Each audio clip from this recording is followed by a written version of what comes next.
Hi there, my name's Jill Tiny. I'm from Collaboration Global, and this is our podcast, Being Human, Hidden Depths.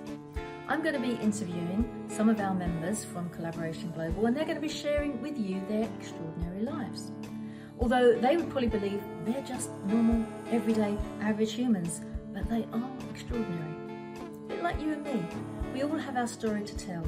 We've all been through difficult times, and we've come out the other end having learned an extraordinary amount about ourselves that we can share with others. So I think you'll find lots of things that will resonate with where you've been in your journey as well. I look forward to seeing you on the other side.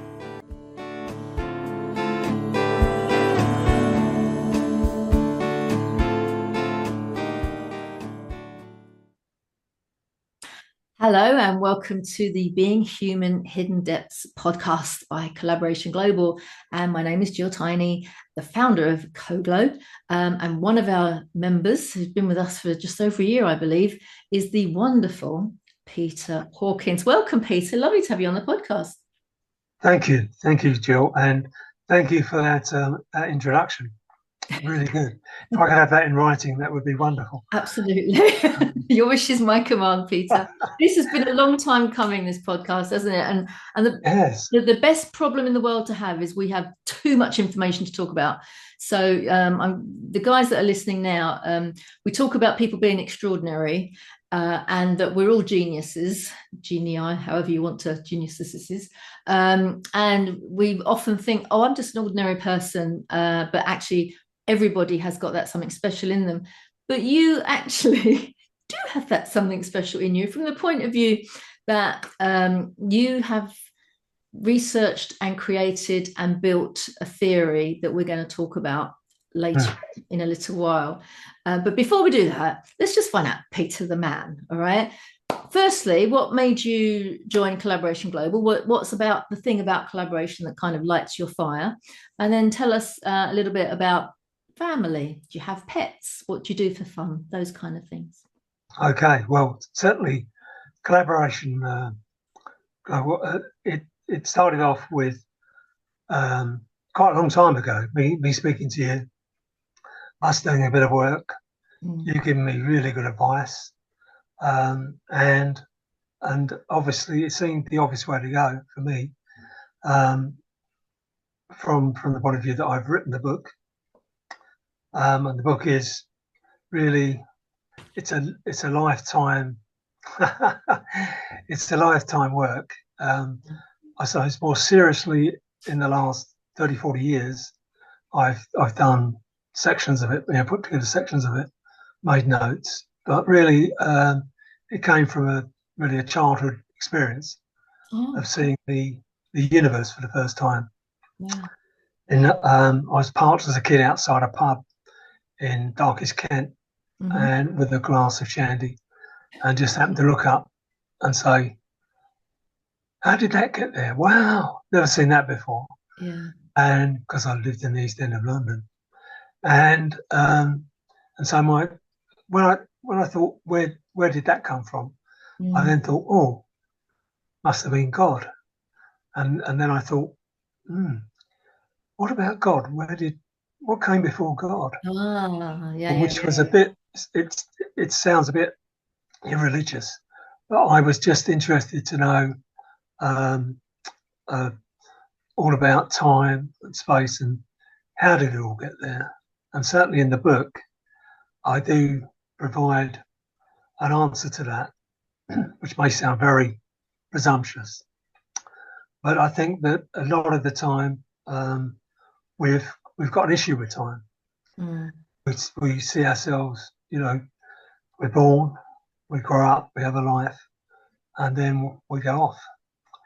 And I think that in the book, I'm able to give some insights into what came before and what came before that, because I do believe that we've got time wrong, and that and all over the place people talk about the beginning of time or the end of time, and that's where the first, what I think is a misunderstanding, comes across. So for me, in the beginning there was no beginning, and in the end there's no end. So it's a question of continuous existence. So I laughed at it as a physicist who tried to answer what happened before Big Bang, or what happened at Big Bang. Is how Big Bang happened on a day before there was a yesterday. So I go, that's interesting. Not very good logic, but certainly the getting it into our heads that time is, well, existence has always been here and will always be here, is, I think, the big thing that I came up with, and it's all in the book. So, well, what I love reading the book, still haven't got quite to the end yet, but that's another conversation. When I do get to the end, we'll come back again and carry on with part 2. But one of the things I like is that you challenge the status quo. You challenge what we've all accepted. Like, yes. At some point, somebody challenged that the world is not flat, therefore it must be round, and therefore. And I think over the years, from Galileo onwards, we have built on previous information. Yes. And it's like leaning your ladder up against the wrong wall. You still go up that ladder, but you're not going up to get to the right spot that you need to shine that light down on everything that is going on. So you just, what if this, what if that's that? right. Well, it's interesting. In the book, I actually on chapter 2, I asked people to look at how, if you like, leave behind, be brave enough to leave behind your current understandings, your perceptions, and jump over the edge. Yeah. And what's interesting about it is we all think, well, we know where we are, we know how we are, but the examples are, we all say, the sun's coming up at 5 o'clock this morning, and of course it's not. It's the world turning around. And that's a simple, trite example, but there's a lot of that goes on all over the place, even in science. There's a lot of assumptions, and as we grow up, we learn from our family, our friends, podcasts like this, where we're told this is that and that's this, and and on the back cover of the book, the guy that helped me put it all together as a typeset piece, he put on the back, what may be wrongish. Yes. I think that's so I left it on there because I think because I think there is some, I suppose, what I think is wrong logic, like the day beginning, like the universe beginning, the Big Bang. Yeah. On the day when there wasn't a yesterday. There's a few nonsensical things like that is sort of often deep within people's psyches and experiences. And so jumping over the edge is what I like to do. I have a special way of thinking. Well, it's special to me anyway. I don't know whether anyone else does it, but one of the things when I'm thinking about whatever is it's very easy to sort of have a thought in your head, even an idea, and say, "Oh, yeah, that's good. That's good." But what I suggest is I call it island hopping. So basically, when you sit down to think about something, think about your first idea, but don't look back and try and integrate in what you know already. Jump to the next island, and then jump to the next island after that. Yeah. Then once you've run out of islands to jump to, then turn around and then integrate it back to where you are on that island, and the thinking you just had, and back to the coastline. And it may be a different route back to that coastline. So it's a way of I suppose trying to use your imagination and then challenge your imagination and then take another leap forward It's quite surprising what happens. And every time you leap forwards, you're not relying on your history or your experience or your knowledge. It's quite interesting if you do that.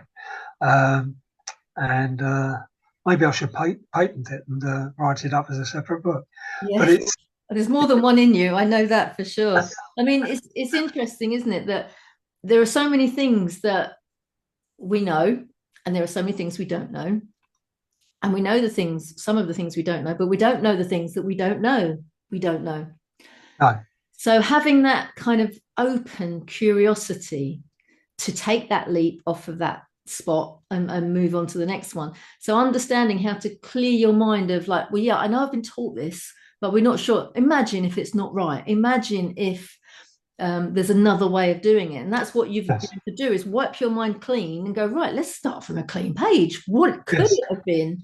And yes, it could have been aliens that came along. It could have been this, it could have been that, and we all have these, or some people have these amazing theories, and some people like myself just go, oh, this is how it is, and accept what it is. But you've opened my mind to not just this possibility, but there's probably many, many more possibilities along the way. But for the moment, as a theory, your one's making a hell of a lot of sense. Thank you, Joel. Who knows what that is going to mean going forward? But let's put a pin in that thought for a moment. Yes. And go back to that young boy with his shandy. A glass of shandy. Yeah, looking up at the stars. I can imagine seeing stars. I remember that for me, the first time looking up at stars without all light pollution, because I'm an East End girl as well.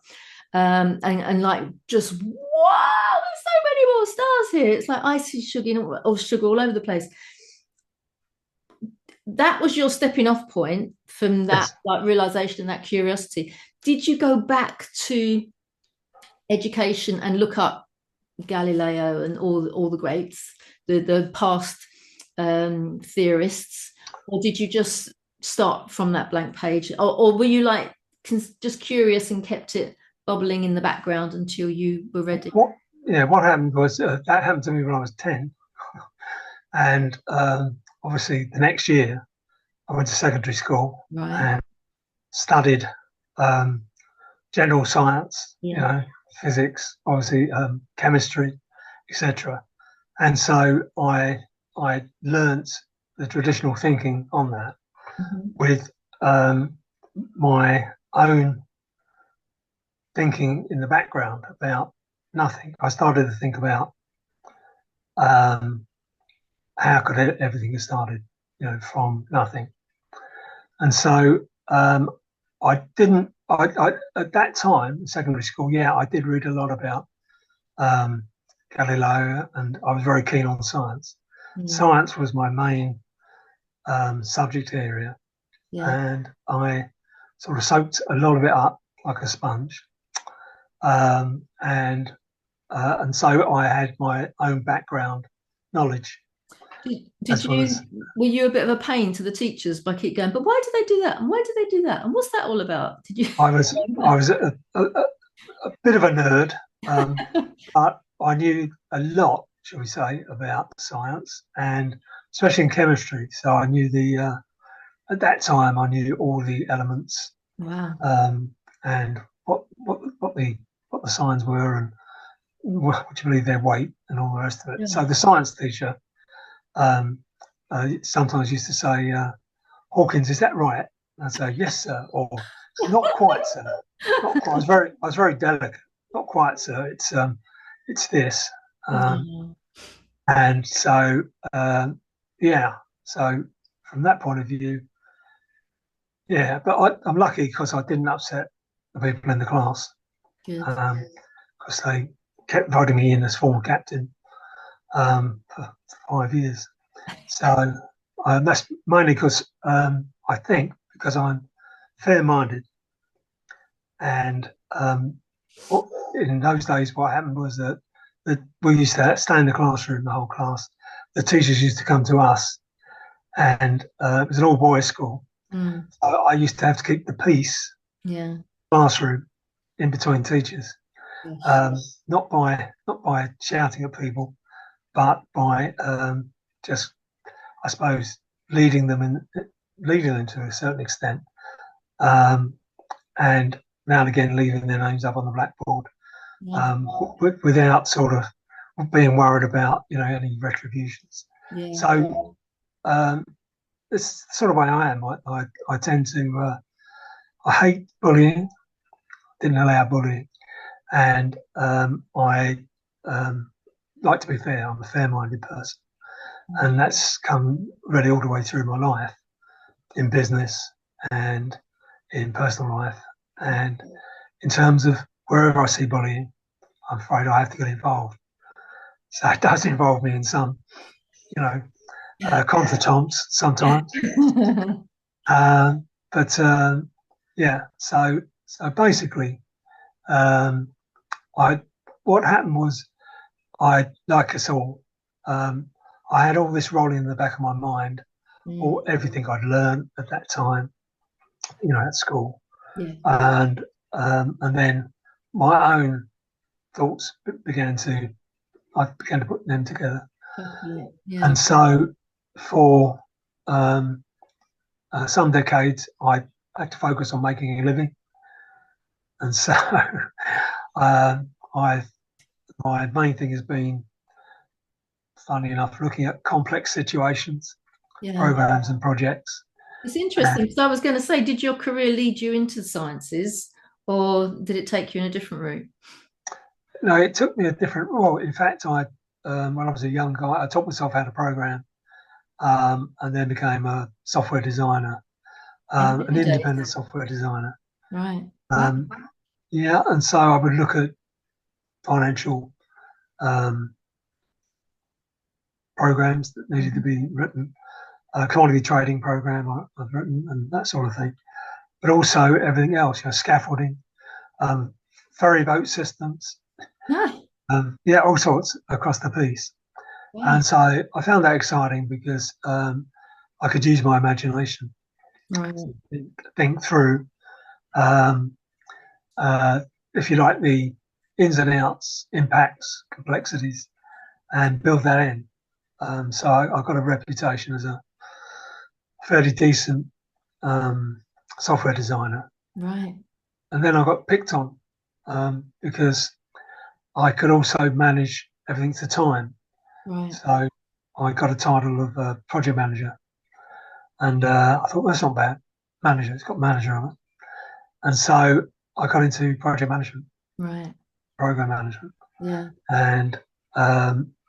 And also got incidentally, hiked out of the financial sector to a great extent, into the power industry. So I was walking, minding my own business, walking through Glasgow Airport, and one of my colleagues said, "You need to go and sort out a program that's going wrong." So I said, "What? In the head office, Cathcart?" He said, "No, at the power station." Power station. Oh, wow. So I said, but I don't know anything about that. I'm not an engineer. But it was quite interesting because I went over there and stood back and looked at what was going on.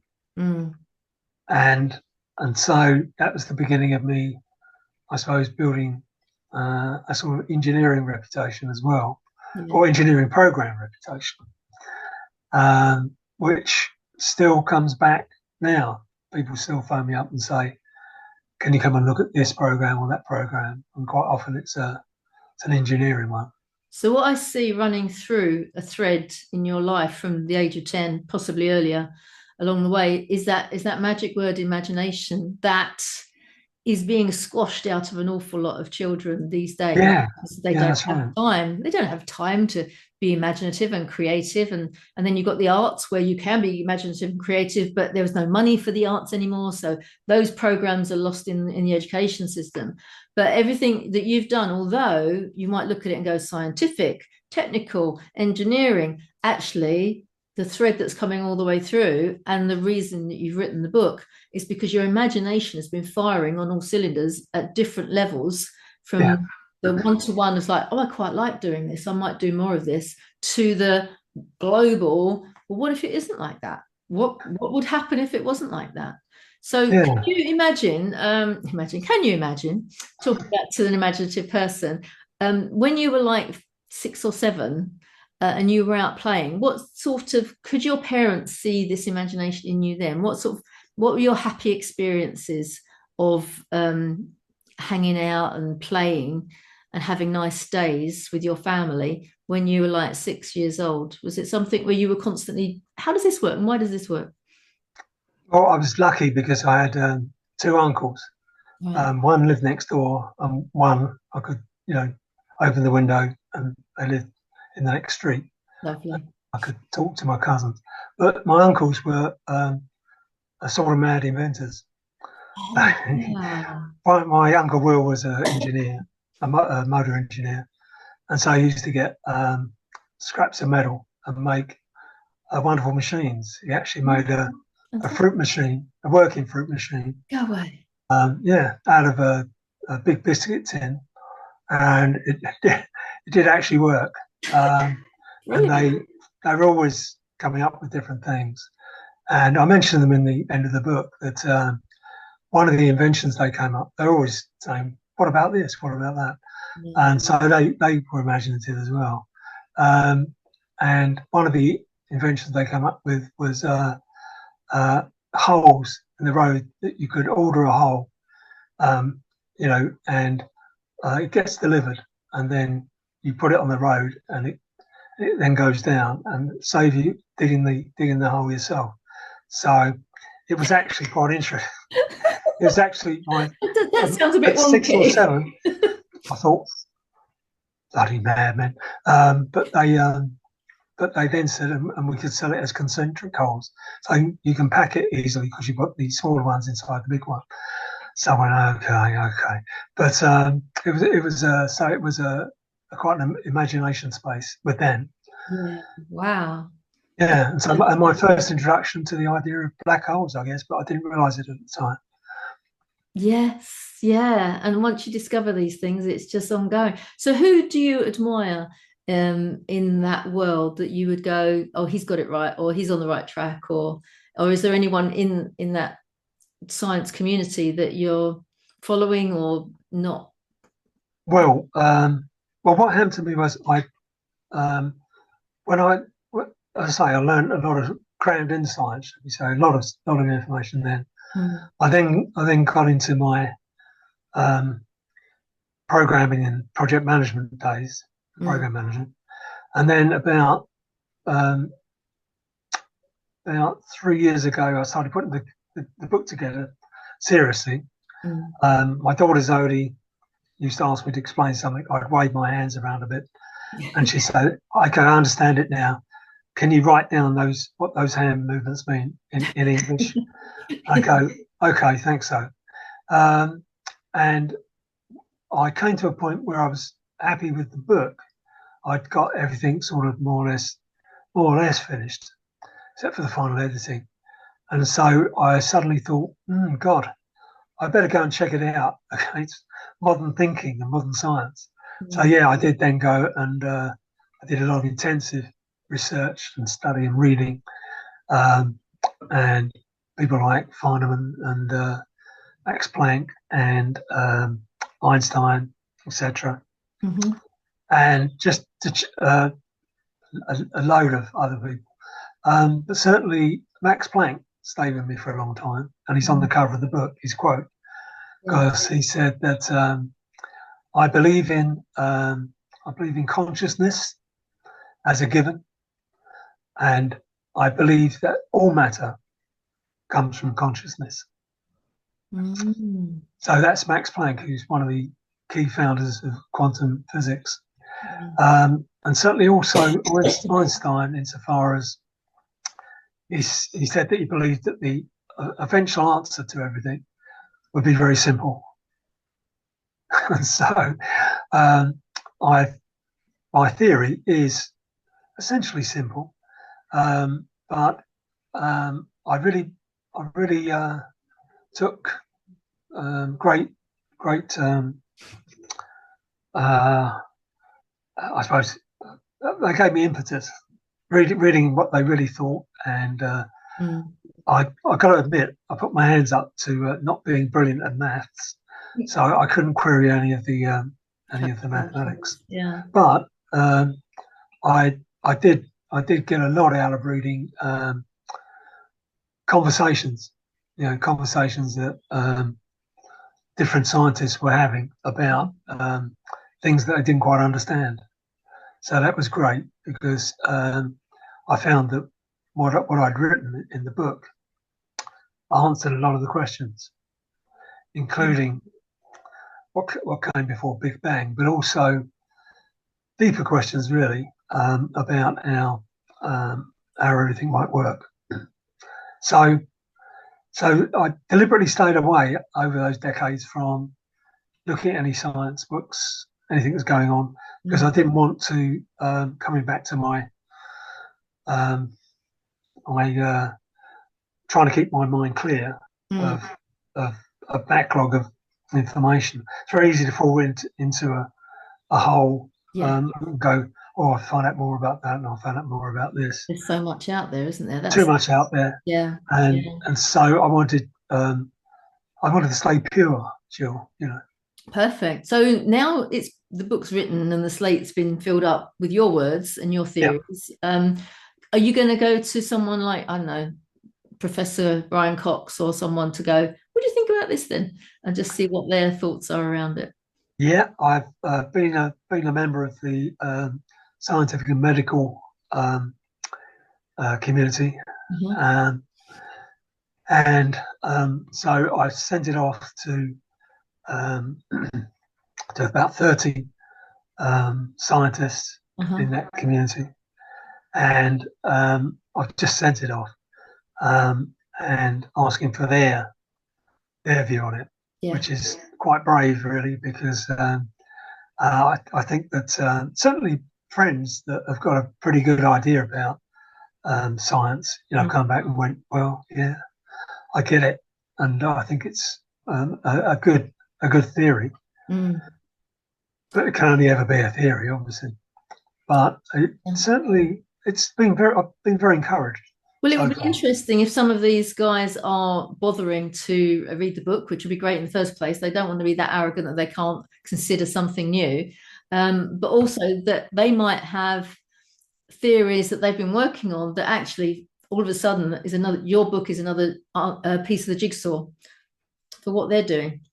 And we seem to have paused for a second. Hold on. Joe, maybe the universe doesn't want me to speak. We just lost Peter for a moment, so now he's going to carry on. Thank good. Technology was wonderful when it works, isn't it? Sorry if Peter, we got interrupted. It is. No, it's good. Anyway, I must admit that at the moment, I've people that I've been speaking to have well, I actually wrote it without any formula, without any technical talk. You've made it, except for chapter 9, because I wanted to get it out to people like you, actually, Jill. What I would call the intelligently curious. Thank you. So, because I think it's, I must admit, I've had some exciting conversations about people that have read it, and ask, what about this and what about that, and I've been able to gently take them through existing thinking, and then relate it back to the Zeron Theory, and explain that that's how I think it works. Also, when I was looking at really what one of the problems is that the thinking of quantum physicists has never quite been fully integrated with the theory of relativity, Einstein. And so one of the debates I listened to was Einstein talking to another scientist about how did it all work. It was called the Bridge Discussion, 1935. And they decided they couldn't think of how it all joined up. And they said, imagine a piece of paper in the middle. And that's how done, and it's quite interesting because there's still differences, big differences. Einstein didn't believe that gravity was a separate entity that you could, manipulate. He believed that it was something else. Wow. So certainly in my book, I do explain, and you mentioned Newton. I do explain another way to think about gravity, and so I'm okay there. I think Einstein will be, I suppose, happy wherever he is about that bit. But I think that also in terms of quantum physics, there's a lot of great stuff that's gone on, and things. But there's some daft things as well. I'm probably going to upset people now, but there's everyone gets very excited about wormholes, and traveling in time, etc.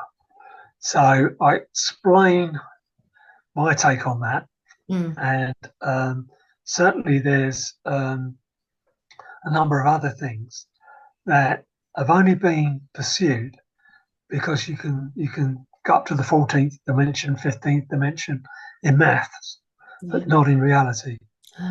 So I think a lot of mathematicians are being led down a rabbit hole by being able to invent whatever they want to invent, and but it's not very good for explaining what's really going on. And certainly I explain my take on black holes and dark matter in the book, and there's a lot of unknowns in the world of science. I put some of them in the back of the book on chapter 9, and show that Zeron's answers all of those things. But I didn't engineer the book to fit the unknowns. I just wrote the book, as I just independently from my own thoughts, and then started to check it out. Checked it out for a couple of years. Yeah. So interesting. What would you like to happen as a result of your book now being out in the world? What do you see happening? I'd like to make people think and evaluate their own existence, really. But certainly, if you think about what I said about in the beginning, there was no beginning, in the end, there's no end. And then link that up with Max Planck saying, I believe in consciousness, and that all matter comes from consciousness. Then I believe that we're all in, if you like, two parts. We've got a physical part that comes, and goes, but I think our consciousness actually is there forever. So it's interesting because certainly the book is a great book. I'm not religious, but the book will support people that believe in God. Yeah. Because my original 10-year-old question about what came before God doesn't need to be answered. No, what came before question needs to be answered. And I think that there's answers in there which I think could give people comfort about their own lives, because when you think about it, we're born, and after a while we suddenly realise, or we gradually realise that we're going to die. So I think all of us in our head have thought in the past, what's going to happen to us? Does the light just go out? Is that the end of us? Do we carry on? And nobody knows. No. Certainly, I see that there is a possibility of how that could happen. I mean, if you consider there are so many religions in the world, and the majority of them have a very, very similar narrative. Yes. And many of them are thousands of years old. Yes. So where has that started? Where was that seed planted? It's strange that one is over in Asia. Different parts of the world have all got a very similar narrative. Sadly, humans kind of muck it up by going, I know better than you do. But we don't really, do we? We're all just out there trying to find the best way through. But what you're saying, this ongoing consciousness before and after, I mean, in the Bible, it says, in the beginning was the Word, and the Word was with God, and the Word was God. Yes, it's a circular argument. Yeah, exactly. So it's interesting that when you then take a theory that's different to the norm and then map it against what's gone on, you can then actually justify it and see where, oh, that makes sense. Oh, that's interesting. Oh, maybe because of that. And it just has that more validity. So what I would love to see is the big boys of the science world, the current Einsteins that we have, that we look up to or we listen to, for them to take it on board and go, what if this was, and then what would it be? And then to kind of unpick it from your point of view, because you're sitting there and you've gone, this is what I believe, this is where my imagination has taken me. And then they can add something. You go, I hadn't thought about that, because you don't know what you don't know, because it hasn't come in front of you yet. So hopefully you'll be able to do the part 2, part 3, part 4 of this book when more and more people get it, more and more people put their 2 pence in, and you can think about it and go, actually, that fits perfectly because of this, this, and this. And then you can do the next version. Yeah, my imagination is open for business there. It's quite interesting. About 3 years ago, 2.5 years ago, a lot of the top physicists, quantum physicists, there was a program about them. There was about 10 of them. At the end, the students asked them, "What is time?" And each one of them sort of said, in the end, "I don't know." Oh.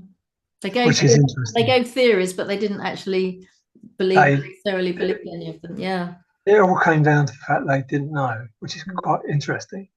So I deal with time in the book in a different way. Yeah. I think that's one big thing. The other thing you say about smart people, certainly Brian Cox, I just saw the end of one of his programs where he's walking in pitch darkness, well, apart from the light to shine on him. And he said, this is probably how the universe is going to end. And it was blackness with no stars. And he said, and it will just be empty. And I disagree with him. Oh, I was going to say that's a bit depressing when you hear that, isn't it? It's like, oh, come on. Well, really? Well, in the book, no, it's quite interesting because it's very hard. Like the professors were asked, "What is time?" But if we asked ourselves, "What is space?" you go, "Well, it's our lounge, it's outside, you know." But what is it? What is it? And so I explain what it is in the book, and also explain about Big Bang and Big Crunch, which is what he was talking about.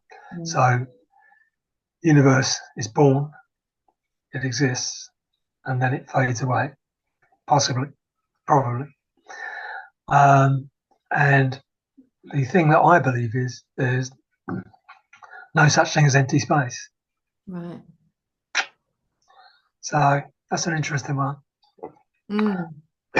And I think it's if consciousness is able to manifest things. I mean, this is interesting because since the pandemic, more so than before, I think people are recognizing, acknowledging intuition, the law of attraction, all of these, whatever name you put out there, it's the fact that our hearts, minds, and souls are all connected. And when the phone rings and you were just thinking of that person, and it's like, oh, is that what a coincidence?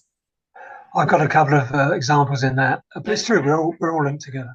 We're all linked together with everything, the animals and everything, all consciousness, all everything. But certainly, I've got a couple of examples in the book.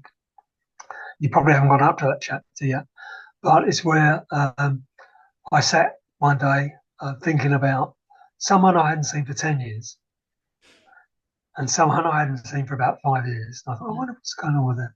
So the same day, the person that I had met for 10 years, I got a call. I got a mobile call from. Lovely. You referred to it earlier on. Yeah. And he said, "Oh, Peter, I didn't call you. It's nice to hear from you." So I said, "Oh, must have been a bum call, you know." And he went, "Yeah, it must have been. We must talk some more, you know, soon." Wow. And the next morning, I got a call from the guy I hadn't seen for 5 years. And again, he said, "Oh, I didn't call you." Oh. So I can only work out that my consciousness was able to sort of persuade their mobile phones to give me a ring. So careful what you think about and who you think about. Yes, for sure. So how do you feel about the afterlife from the point of view of getting in touch with you and supporting you and helping you if this is ongoing? I have no idea, really. I think that's something I believe that one of the things I believe is that when we die, time stops for us. Right. Well, physical time stops, and we're then into the infinity of the whole universe, and so we don't realize about time. Mm. And so I suspect that when we drop our physical time, because we all live by the clock, days, clocks, but I think that we'll then, I think a lot of people will just go and be amazed. I think, hopefully amazed, and join up the other consciousnesses. Another one, hard one to say. And basically, and 12 years could go by in what seems like a short space of time. Yeah. So I think that I hope that I hope that I get to connect to my lovely wife Susie again. I haven't figured out how to do that, if that's what you're asking, but if I do, I'll let you know. Yeah, I mean, it's interesting. I had an experience that I haven't shared with too many people, but my dad helped me. In my belief that my dad helped me after he passed away in 2007, and this was about 9 months later. And I was driving along in the snow on my way to a business meeting one evening, about 7 o'clock in the evening in the dark.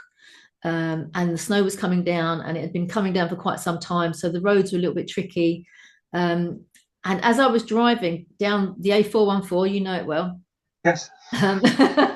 In Essex, it was a small road. I'm thinking I should really go back. I shouldn't really be driving in this weather. It's awful. I should go back. But I promised that I was going to go to this event in Chelmsford. And then all of a sudden I could smell my dad's cigarette smoke, because he was a Golden Virginia man, and it was quite a distinct smell. So much, and I'm like, well, hang on, it's winter. There's no fields burning out there. Where the hell is this smell coming from? But also, I felt that he was sat behind me in the middle of the seat in the car. So I looked in the mirror, expecting to see his face, because that smell was so strong. And I couldn't see him. So I looked that way, and I still couldn't see him. I couldn't see behind me. So I just slowed right down and practically came to a stop, but not quite. And I just looked, and he wasn't there. And I was so disappointed, so gutted that he wasn't there. I said, "Oh, well, Dad, thanks for popping in. Nice to see you." The smell was still there. It's very, very strong. Put the car into first, pulled off again, and I was doing about 5-10 miles an hour as I was getting up to speed for like 20 miles an hour for the conditions. And the car was coming in the opposite direction, going quite fast, indicating to turn left for him, right for me. So he shouldn't have touched me, shouldn't have been anywhere near me. He should have just gone off there. But as he came up to me, indicating to do left, he swerved right in front of me. I had to slam on my brakes. I came to a halt, missed him by that much, and he went off down that lane and went. The smell came even more, and then it was gone. I do believe, my own belief is that, as I say, we're all connected. I think where people are very, very strongly connected, then I think that there could be communication. Certainly happened to my wife Susie. Yeah. And she did actually see her grandma, and her grandma wanted to do something, and didn't tell her what it was. But Susie surmised, right, and went and did it. And so I think Susie's very in touch, should we say? Yeah. She's not a medium or anything like that. She's just very in touch with people. Her whole life has been talking to people, advising people, helping people. And so she's very empathetic. Yes. So I think that, I do believe, that makes me think even more that we do go on. And also, this will make you laugh, whenever I've been doing woodwork and I've made a mistake and I'm tempted to, just do a bad job. Susie's dad, I'm sort of in my head goes, "Oh, Pete, don't do that. Do it properly, mate." So, and I have to stop messing around and throw a bit of wood away, do it properly. So I do think that there are connections. Absolutely, their essence lives on for sure, and also you can see it in your grandchildren as well, can't you? That that entity, that personality, that character it's never going to disappear. It's part of who they were, and that's right. It's one of those things that we accept as a norm, that growing up, we're like this person, that person, love other people, and we grow up. Well, not all of us, but the lucky ones grow up with a rapport with parents, obviously with sisters and brothers and cousins and friends. And I think that there's all the time there's communication going on. That's just us being with each other. So I think our consciousness. I always had trouble spelling that as well in the book. They got more complicated with subconsciousnesses. But basically, so I think there's a lot that you're talking about intuition, in coming up more in the when we're all alone in 2019, and basically, I think that people did have more time to think and feel. Yeah. So it's the and I think that there has been, I think a lot of people have developed their own consciousnesses, their own awareness. Yes. And as you say, their own intuition. Yeah. It's really, at the moment, wild animals have intuition. They know when a storm's coming, for example. Yes. And I think that a lot more people, certainly a lot of people I meet, I don't know, I feel a connection other than just saying hello and talking. And I think, okay. Yeah. And a lot of people I can just sit with, well, especially my wife Susie, we just sit together and, I know that we're communicating. So without speaking. Without saying a word, yeah. That with my husband, it's interesting, isn't it? Yeah. But it's a blessing, and we have to never take that for granted, because, and there are some people. I met one guy, and the minute we saw each other, it was introduced through a friend, and the minute we saw each other, it was like, we've met before, haven't we? And I'm like, yeah, we have. Where was it? I don't know. I can't think. We spent all evening going through how we must have known each other. And then the following time we went out, about 6 weeks later, we were like, I've been thinking about it. It's driving me crazy. I know that I know you. Spent another evening going through everything, right from the age of 4 all the way through. We still couldn't. I don't think we have met each other in this lifetime, but I certainly think we've met each other in one lifetime. Yes. Way. It was just so strong that both of us said it before the other one. It wasn't like I convinced him, like, I'm sure we've met. And he was like, no, maybe. Both of us at the same time went, we know each other, don't we? Where do we know each other from? It was very bizarre, but fascinating at the same time. Listen, I'm looking at the clock and I realize that we have scratched the surface only of the beautiful Zeron's book, The Theory of Nothing. It's not about nothing, it's about fascinating subjects. So we are going to have to do a part 2 on this, Peter, at some point in the future. Now, if somebody wants to talk to you about Zerons, how's the easiest way of them to get in touch with you about it? Well, I've got to be careful here because, in fact, at the end of the book, I've got an email address, which is Q&A at zerons.com. And so what I'm planning to do is collect together common questions, and give a common answer. But what I'll do is, if people have got a particularly difficult or interesting question, then I'll arrange to speak with them to give them some idea. So that's already happened, actually, with a couple of people who read the book, and they asked some really good questions, and I was able to sort of sit down and very gently, really take them through their thinking, listen to them, and then say, well, okay, I think I said before, translate that into Zerons. Why? It's not language, but sounds like a currency. I don't know why. It sounds like money in some way. Oh well, I hope it does turn into money. Yeah. But basically, that'd be useful. Then I can spend all my time, doing Zerons too. Oh, awesome. Basically, it's so I give them the perspective by referring them to the book and saying, do you remember that bit I said about this, and this? I go, yeah. Well, if you think about that, that essentially answers your question in the context of the whole book.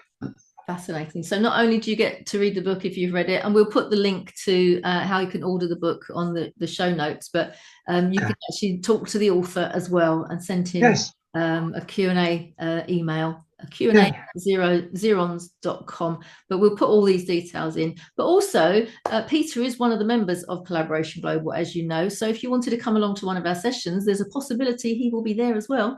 And you can connect up with him on Zoom at one of our sessions. And you can find them on Eventbrite, or you can go to collaborationglobal.org, which is the website, and you can book on to one of our sessions there as well. I've got to say, it's wonderful what you've done, Jill. And you're one of the nicest and hardest working people I know, and very clever person, which is why I've got to say thank you ever so much for helping me with this podcast and for reading the book. And happy to talk to you about any questions you might have. Oh, I will, absolutely. It just fascinates me. And I'm thrilled that you're part of the community, because there are other people in the community that are going to absolutely adore talking to you about this as well. But you say I'm very clever. There is a reason for that. As I grew up, my dad, Mr. Tiny, Len Tiny, was one of 11 children. I always forget, 12 or 11. And they all used to say, all the Tinies are clever. Okay, so I had a lot to live up to. So encouragement, family encouragement. Yeah, exactly. It was a fait accompli. We didn't have a choice in our house. Yes, all the Tinies are clever. My mum used to say sarcastically, because obviously she wasn't technically a Tiny until she got married. But that's just the by the by. So thank you again so much. We will do part 2 very soon. Hopefully lots of people will be in touch with you after this conversation, because it's just one of those topics that it's like, it's something new, brand new, that we can discover and find out for ourselves. And it is brand new thinking. Yeah. Awesome. Thank you again, Peter. We'll see you. Thanks, Jill. Fantastic. Take care. Thanks.